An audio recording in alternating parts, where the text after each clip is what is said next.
Childhood didn't prepare me to live in a world among people of all different ages.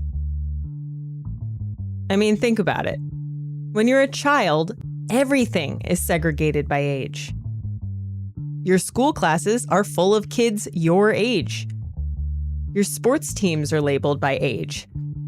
Kids older than you are looked up to and allowed to do more things. And kids younger than you are annoying and clingy and wish they were your age. In high school, things get a little looser. You might be a 14-year-old walking in the same hallway as an 18-year-old, a full-blown adult. But the age groups still don't mix much. Seniors hang with seniors and freshmen hang with freshmen, and rarely do the two meet. College gets looser still. You might even forget how old your friends are. To a point. The older guy answering all the questions in class as he finishes his undergrad in midlife might be looked at with curiosity and suspicion by a lot of the younger students. The 16-year-old attending college early doesn't make a lot of college-aged friends. But then you're thrust into the real world. Some of your coworkers might be your age, but others might be the age of your professors, or your parents, or even your grandparents. You might still have band posters affixed to your wall with Scotch tape, while your new work friend, who's 15 years your senior, confides in you about her IVF treatments. And the rules in this new world are different. Age groups aren't bold delineations anymore. Age is just one quality of every multifaceted person you meet. And yet, so many of us continue to act just like we're still in kindergarten. People older than us are one way, people younger than us are another way, and we have nothing in common with either of them. These beliefs are harmful. They're discriminatory. They're ageist. And today, we're going to explore their real-world effects and find out how to fight them. I'm Ashley Hamer, and this is Taboo Science, the podcast that answers the questions you're not allowed to ask.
As you might have gathered by now, when it comes to forms of discrimination, ageism is kind of its own thing.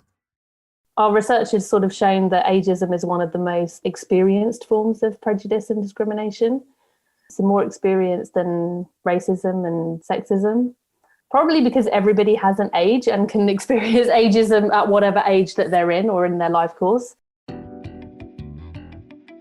My name is Dr. Hannah Swift. I'm a senior lecturer in social and organisational psychology in the School of Psychology at the University of Kent in Canterbury in the UK. Dr. Swift studies ageism, both people's attitudes about age in general and ageism's effects on individuals. And that means there's research to be done pretty much everywhere she looks. Some of the examples that we see are particularly around different contexts, so within the workplace, within health and social care. Also within society. So we have this sort of cultural orientation that being young is good, youthful is good. And a lot of everything in our culture is sort of orientated towards valuing of youth over old age and experience. Do you think that ageism is a more acceptable ism in society? Yeah, our research has certainly shown some of that. I think partly because, we only had these sort of working definitions of ageism for the last 50 years. So it's a much later sort of recognised form of discrimination. And so that means that academically, we haven't really been researching it as long. So haven't been drawing attention to some of the issues that people face as they've been getting older. And also just sometimes in the way in which it's expressed. So in the workplace, one of the things that we hear about is, and also society more generally, is the jokes that you kind of get. So this kind of more informal kind of ridicule and joking about your age, or because you're older, or if you've reached a certain age. Just look at birthday cards, great example of this. You see people get their birthday cards. Quite often there's lots of jokes about getting older, what it's like to get older, a lot of negative kind of reminders that we're going to experience, lots of negative things when we get older. And these kind of jokes are seen as acceptable. I know. Birthday cards are discriminatory now. That's not what she's saying. It's that the jokes we make, like the cards that say, inside every old person, there's a young person wondering what the hell happened, and the memes of grandmas using computers that say, tracking cookies, they'll never get my recipe. Those jokes enforce norms. So we create certain norms about what's acceptable and what's not acceptable, and some of those are around age. One of the examples of this, I think, particularly that women face, is around clothing. So what's acceptable for you to wear at a certain age? And then we see it as kind of more acceptable to kind of call people out when they're not adhering to those norms. And one of the ways you call people out is that you laugh at them, you joke about them, you poke fun at people because they're not adhering to these norms. So using comedy is actually a way in which we kind of try to get people to control people around these sort of sets of norms that we have. There are a lot of theories out there about what makes something funny, but a popular one is the social violation theory of humor. It says that for something to be funny, you need three things: a normal perspective about what things should be, a perspective that violates that norm and causes some emotional reaction, and some way of experiencing both of those perspectives at the same time. So, take my favorite joke of all time. Two sausages are sitting in a frying pan, and one sausage turns to the other sausage and says, "Is it getting hot in here, or is it just me?" And the other sausage says, "Oh my God, a talking sausage!" Sausages don't usually talk, but we're used to weird stuff like that happening in the context of a joke. Our normal perspective is that in a joke, one inanimate object can say something to another object and get a witty punchline in return. The violation of this perspective happens when we realize the other sausage is not aware of this joke perspective and doesn't expect inanimate objects to talk, despite the fact that it itself is an inanimate object that's talking. So in its response, we get both perspectives at the same time. For the joke to work, you have to be familiar with the idea that inanimate objects can talk in jokes. For the grandma on a computer meme to work, you have to be familiar with the idea that old people are bad with technology. But even if you're not familiar with that idea, you get the message loud and clear. For that reason, psychiatric researcher Joseph Pulameni suggests that one reason humor evolved was to enforce social norms. That kind of makes the birthday card aisle seem like a lot higher stakes.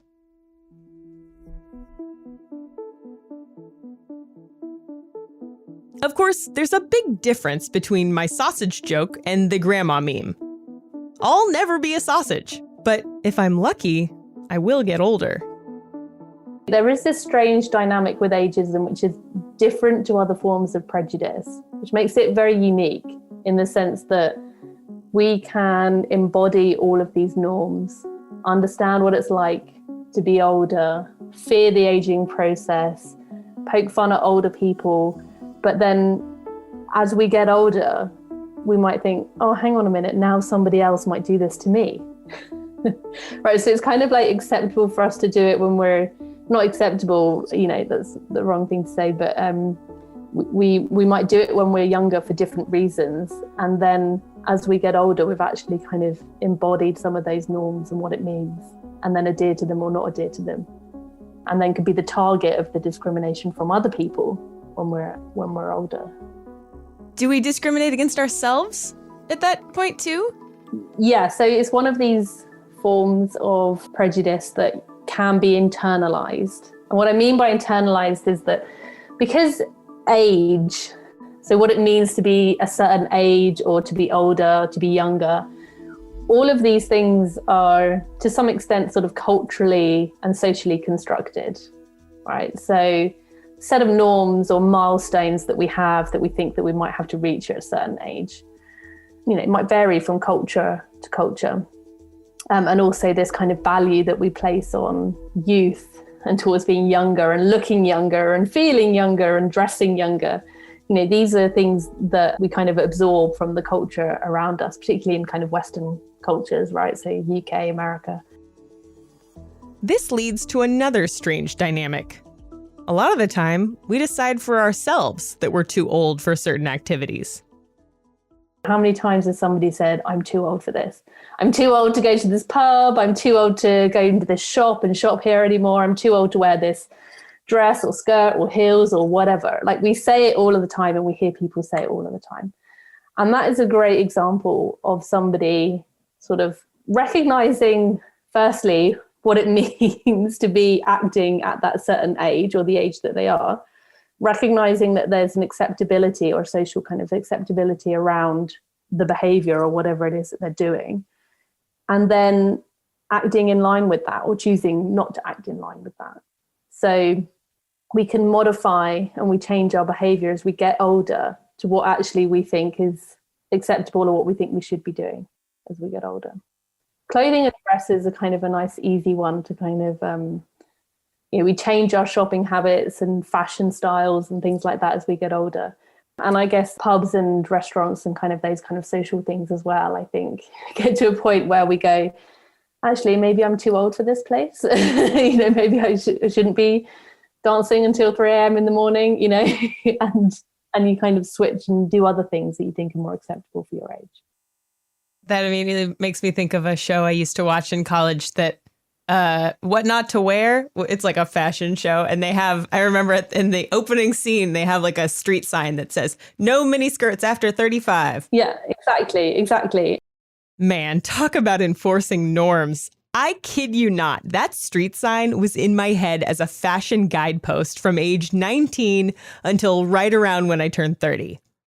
Why not 35? Well, age 30 was when I was really feeling the pressure of all the listicles telling me everything I should have done by then and all the things I was no longer allowed to do. And well, I just realized it was all garbage. I'm 35 and I own a mini skirt. And as soon as, the pandemic is at a point where we can go places that, warrant it, I am going to rock that mini skirt and rub it right in Stacey London and Clinton Kelly's smug faces. I love you, Stacey and Clinton. I just love being myself more. Society is kind of structured in a way in which we do kind of try and control people's behavior like this, right? So there'll be cool bars that you go to when you're at college or when you're allowed to drink and things like that are full of people your own age. And then there will be bars that other people go when they're a little bit older, and then bars and restaurants that other people go when they're even older than that. And it is interesting to see how parts of society can actually be segregated by age without even really wanting it to be or noticing it. But there is this idea that, older people shouldn't be doing things that are reserved for younger people. So this idea that youth culture, you've got to hold on to that bit of identity that's your youth and that's young. And in order to do that, what people do is they kind of derogate or put down people of other age groups, right? So if you're young, to create a positive identity around your youth and your youth culture, then you might put people down who are older and that aren't part of that, right? Because that makes you feel good about your own age. Like, we're young, yes. And with that obviously goes these notions around what's cool, what's valued. But, you know, I mean, one of the things that's always fascinated me is why you don't see many older people at kind of raves or dancing until 3 o'clock in the morning or doing all of these things that you might do otherwise, even if it's just like dancing. You know, we tend to think that older people lose their ability to kind of be interested in hobbies and aren't interested in the same things that they are interested in. Somehow you reach a certain age and then you're just like, oh, I'm not interested in dancing anymore, or music or comedy or theatre or anything like that. Right. Yeah. And they must be. I mean, I feel like I can feel myself getting less interested in it. But yeah, it might be not entirely internal. It might be, I don't want to be around people who are much younger than me. Like I feel weird about it. The music isn't something that I'm listening to, right? It's not something I grew up with. Yeah, I guess there are a lot of reasons that I wouldn't. But if you wanted to, if none of those things were a problem, it would be uncomfortable, probably. Yeah. Yeah. And obviously what you're saying there is also that the ageism goes both ways, right? Like once you reach middle age or older, you don't want to start hanging out with people who are younger than you, because part of the way that ageism works is that there is this perception that you're not going to have anything in common, right? So older people, you know, we don't have anything in common with them. That's what younger people say, you know, why would I want to go and talk to that old person over there, or go into that nursing care home and talk to them? Like, we're not going to have anything in common. Older people can see it the same way downwards towards younger. You know, I don't understand the culture, I don't understand the technology. Why would I want to go and talk to them? We're not going to have anything in common. And that kind of perception is basically just exaggerated by age. Right. And that's one of the barriers of why it's actually very difficult to get people together in the same room to talk to each other and then realize, oh, actually, you know, you like that kind of music and I actually still listen to that kind of music. And, you know, you like that program and I like that program. Then you start to find commonalities. And that's how you actually break stereotypes and then reduce ageism, essentially. You might not have any friends who aren't your age. Then again, you might have tons of them. If you're in that second camp, I'm going to go out on a limb and guess that you're probably middle-aged.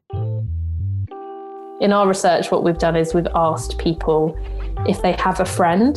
So not a family member, but a friend who is over the age of 70, right? And very few people under the age of 30 have a friend that's not a family member over the age of 70. And the same if you ask all the way along and you ask people, do you have a friend who's under 30 or do you have a friend that's over 70? So you kind of see this crisscross. Younger people, all of their friends are pretty much belong to their own age group. And then as we get older, we are connected mostly via the workplace with people who are sort of under 30, but also older, and potentially people who are over 70 are still working. And, you know, friends of family members, you know, grandparents, but they're friends that also become sort of your friends, or maybe from hobbies and things that you do. So as we get older, we tend to have, or in our middle generation, that is the most connected generation. And they have friends who are both younger and older. And then as you get older again, and you reach 70, you're very unlikely again to have a friend who's under 30.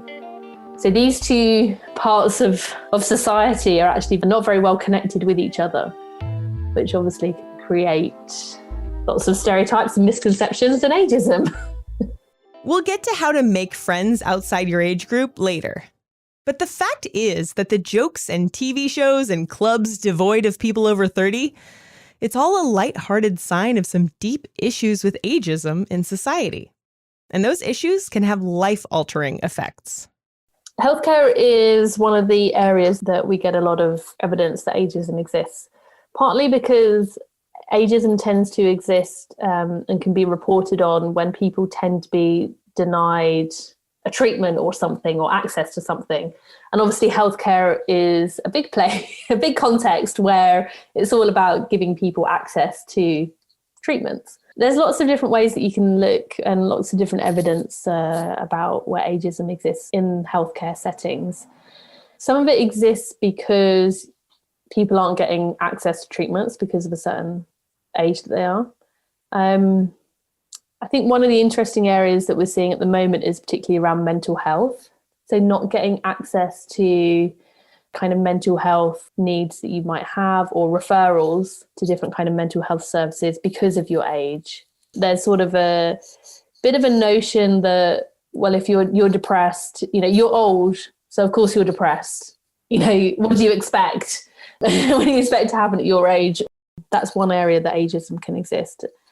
And there is also this idea internally that people have as well. So not only can you be a target of ageism because of your age, perhaps by the people who are around you, but also, again, you can sort of display this kind of internalized ageism of maybe not wanting to rehabilitate or not finding the value in rehabilitating because of your age. Okay, so the doctor wants you to quit smoking. Well, what's the point of that? I've been smoking all of my life. Why would I want to quit now? I'm this old, this is who I am, and what's the point? I'm not going to. So there's maybe a bit of a notion around that. But I think generally where it occurs mostly is because we tend to use age as a proxy for how fit people are and how healthy they are. Once you reach a certain age, you're expected to be in sort of condition. Your body is in a certain condition, your mind is in a certain condition, and then you're using age as a kind of a way to judge how best somebody might respond to something, rather than maybe using actually how much activity people do or how healthy their heart is, which, very different ways, but we use age as a kind of a proxy. We're forgetting, I think, that there are obviously huge variations between people of the same age. And I think, a lot of people who get to a certain age that have been very fit all of their lives can find, well, actually, I'm incredibly fit, so why can't I have this treatment? Might not be the same as other people my age. So the risk might be different. Of course, ageism doesn't happen in a vacuum. We've got all sorts of biases about different types of people, and our beliefs about age often intersect with our beliefs about race and gender.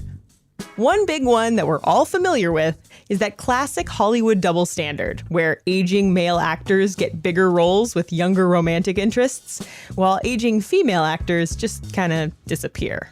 You tend to hear a lot of people saying that there are double standards of aging. And you see this maybe reflected in media and social media. But men who age, then they are generally most of the time aging well. We don't really care so much about men aging in the public eye. I'm talking particularly kind of celebrities. It's okay to be an older man on TV. So by older, I'm just talking about, 50 plus on TV. That's fine. And we have terms that we use to say that they're still attractive at 50 plus. And then for women, people will talk about this sort of double standard. So for women, aging is heavily scrutinized. Any kind of wrinkle, any kind of sign of aging, it's fine for older men to be on TV with grey hair, but you see an older woman or, just even, 50s or 40s even, maybe with a bit of grey hair, and it's kind of marked out and, flashing lights. It's kind of like really pinpointed. So you hear about this sort of double standard that it's okay for men to age, but not okay for women. And then I think I would also say that it's just generally experienced differently depending on the context that you're in. So in the workplace, quite an interesting one, because both men and women report ageism in the workplace. There is a hypothesis that women over 50 experience more ageism because it intersects with their gender. So they experience both ageism and sexism in the workplace. So that's what we call a double jeopardy hypothesis, when you've got, two kind of stigmatized identities. So you can experience discrimination based on either one of those. But we've also seen research, very recent research, that has actually shown that a man choosing to stay on in the workplace, violating this kind of norm that you should reach a certain age and that you should retire. So if a man stays on in the workplace and violates this norm, he is heavily kind of penalized and evaluated negatively. But if a woman stays on in the workplace and works beyond retirement age, that she's not penalized.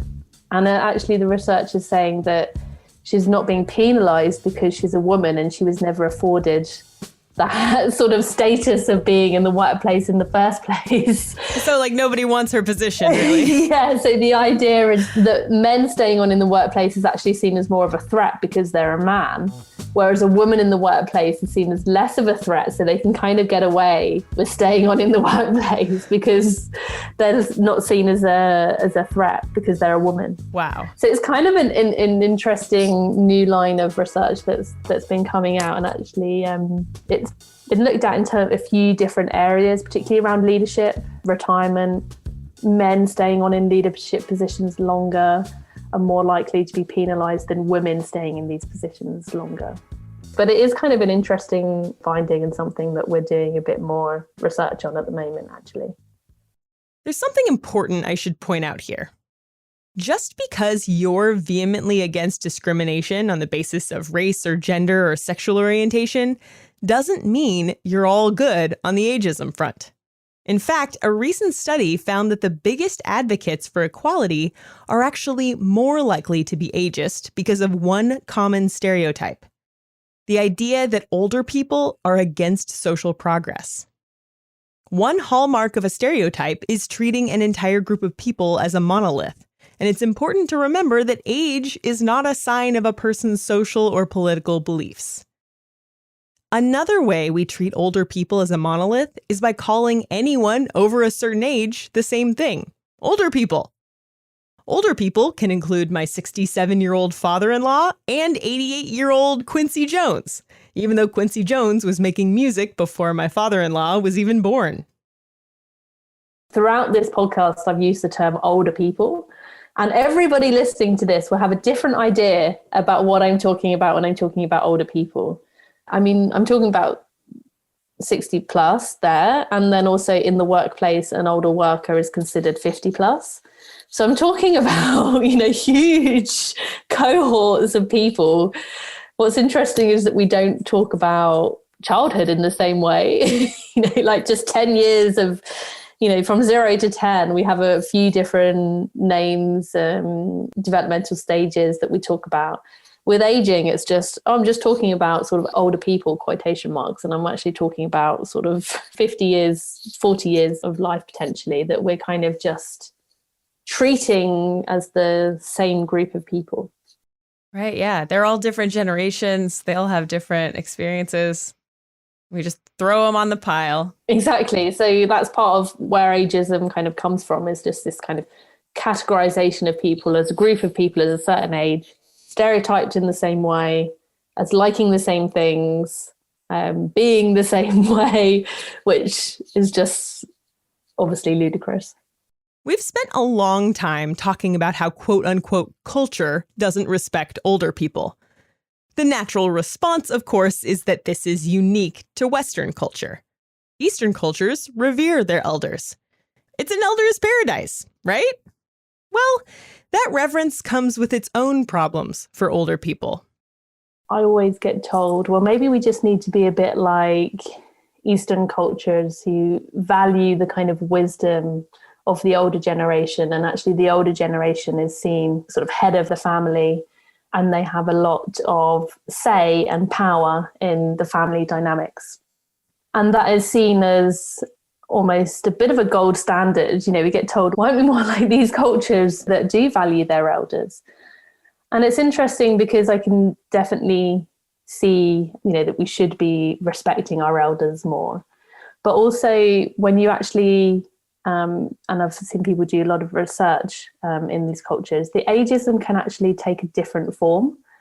So some older adults in these cultures may feel that they don't want to be a burden on their family. They have a very strong feeling of not wanting to be a burden on the family. And actually that can then translate into a high number of elder suicide, right? So that's a different way in which the ageism can manifest, sort of this idea and feeling that you don't want to be a burden on your family, that they will have to look after you and take care of you, and you don't want that kind of pressure to be on them. So that is kind of just a slightly different angle and way in which the ageism can actually manifest as well. But this is all about older people. I'm young, or, youngish, whatever. I know that I'll be old someday, hopefully, but I've got years before this is a problem for me, right? I want to be like, how does ageism harm young people? But I'd love to get more personal. I'm 35. How does ageism harm me? Interesting. I mean, I would say, how do you feel about aging right now? Yeah, I'm afraid of it. Yeah. So, 35 is an interesting one, because I think once you reach your 30s, see, this is where I do think that it intersects with being a woman particularly. But I think around thinking about life stages and where you are. So, are you married? Do you have children? If you've had one child, are you going to have another child? I mean, we're bombarded by lots of things that we think are acceptable to get to once you get to a certain age. So the ageism actually can come from family members. It's kind of, are you in a relationship? Are you not in a relationship? Oh, do you know you might be too old to have kids yet? Or not too old? Or have you started thinking about this yet? Or have you not? And all of these things can make you really aware of your age, which you weren't aware of before. Also, I think at the age of 35, so we have asked people, when do you think youth ends and when do you think old age begins? So one of the interesting things about researching ageism is that we call it kind of this slippery form of prejudice, right? Because we don't have these defined age categories, and they can change as we get older ourselves. So when we're younger, when we're kids, we think somebody at 35 is really old. And then as we get older, we go, oh no, it's not old at all, still doing all of these things. And we just sort of keep pushing up that age boundary. And 35 happens to be one of the most popular answers that we get for the end of youth in the UK. Wow. It's not the average of all of our results, but it's the most popular number that people say. So 35. So you might be feeling like you're losing, you're losing that kind of, well, I'm not young anymore. Am I moving into middle age? And what does middle age look like? What does it look like in terms of fashion, clothing, dress? What should I be wearing to work? Where should I be in my career? How much should I be earning? What kind of house should I be living in? In the UK, it's quite difficult to get a mortgage on a house. So, and a lot of people maybe do that, getting that first step. Are you on that ladder? Where are your friends at? Youth are friends quite a lot. But also just that kind of, have I started thinking about how much working career I've got left? When am I going to retire? The age of people retiring keeps going up. What am I going to do? I've had maybe 10 years in the workplace. Am I where I want to be? Is this who I am? Do I want to transition? There's lots of things that actually come with kind of trigger points and transition periods between boundaries. So you might be feeling some of that. Yes, I definitely have all of those things. For someone who spends most of her time researching older generations, her description of my 35-year-old experience was scarily accurate. I was like, is she reading my diary or something? Well, it's a lot simpler than that. When we were wrapping up at the end of the chat, she told me that she, too, is 35. She doesn't just know the struggle, she's living it. But as a not young anymore person, I can complain about younger generations, too. What about younger people? What about, Gen Z, people who are in maybe their late teens, early 20s? So I think what we have potentially to see now with COVID, and we saw this a little bit with the last economic crash as well, sort of 2008, 2009. Whenever there's a kind of economic threat, so job market might be shrinking because of COVID, and there's lots of economic pressures, then we tend to see this idea that, maybe actually older people should step aside out of the job market and make way for younger people coming through. And so they might be feeling discriminated against, in particularly in terms of job opportunities. Housing market, I think, is a big one, because the baby boomer population have kind of benefited from a lot of economic growth. So you see that actually, I think, in the UK and both in the US. So they might be feeling discriminated against in terms of opportunities, career opportunities and workplace. They're also being negatively stereotyped at the moment in relation to COVID. We see a lot of kind of this idea that younger people are disobeying the rules, maybe partying too much, having large gatherings. We're seeing a little bit of that. And all of these things stereotype one age group, just as, and stereotypes work by kind of overgeneralizing these things. So you think that it's all young people that are doing this. All young people are disrespecting the rules, when obviously that's not the case. It's just like a select few that might be. So ageism affects pretty much every generation. And that leads to the big question. How do we fight it? So the research shows that the best way to break down sort of ageism and stereotypes, both towards younger and towards older, is to have a friend that you hang out with who is of a different age. That's right. Change the world. Make friends with someone who isn't your age. Just not all of us know how to do that. After age 25, it's harder to make friends of any age, period. It's not just me. That's backed by research. So if it's hard for 20 and 30-somethings to make 20 and 30-something friends, making 60 and 70-something friends can seem like an insurmountable challenge. So how do you do it? Well, first, you have to be open to it. Having an age gap friendship, as some people call it, might feel foreign at first, but it can be really rewarding. For one thing, research suggests that as people get older, they're less prone to drama and arguments. You also can get the kind of perspective from them that you might get from your parents or grandparents, except they're not related to you, so you can talk about sex and other taboo topics without making it weird. But also, people are people, regardless of age. We've been saying that this entire time. They like movies and food and good books and, I don't know, tennis. And that's the way to make an age gap friendship. Go where other people like you go. That might mean joining a meetup group in your area or volunteering somewhere that's important to you, or just chatting with the neighbors in your building. Make the effort, and it could reap benefits. Not just for your social circle, but for the world at large. And that can help because it's really important when you're trying to break down prejudice and discrimination that you feel like you have something in common with that age group or with that person. So having a friendship with that person, you then start to see, well, actually, we're not so different. We're very similar. We've got things in common.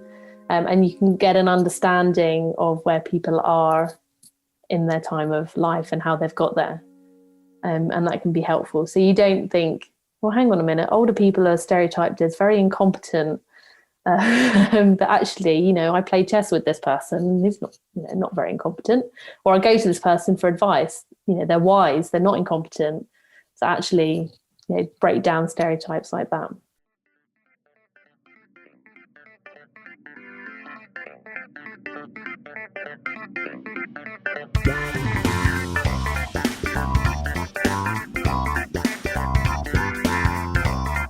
Thanks for listening.